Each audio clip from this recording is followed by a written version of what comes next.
Hello mga ka-Lashroom! For today's video, gagawa tayo ng Mega Volume Doll Eye Set. Pero bago tayo gumawa ng new set, ay tayo ay mag-eyelash removal. Sobrang dami pa nga nang tatanggalin natin sa ating kliyente. And alam nyo ba, 2 to 3 months nga siya bago bumalik sa atin. Kaya ito tatanggalin ko sa kanya ay super tagal na. Dalawa lang naman yan kung bakit nagtatagal ang lashes natin. Yung una, syempre, yung sa paggawa ng lash artist. Kailangan ay maayos, nasa tamang procedure, nasa tamang attachment, at hindi minamadali. At mas lalong hindi dikit sa balat.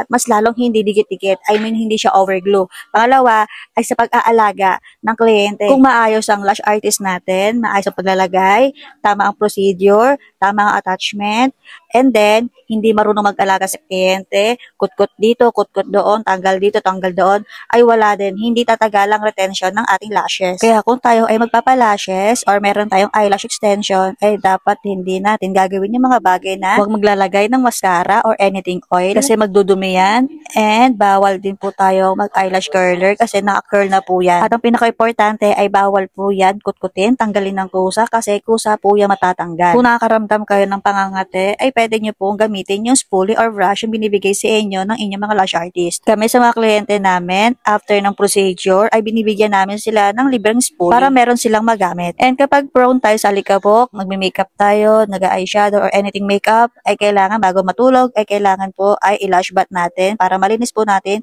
ang ating mga lashes. So, yun lang. Thank you for watching. Bye! Mwah!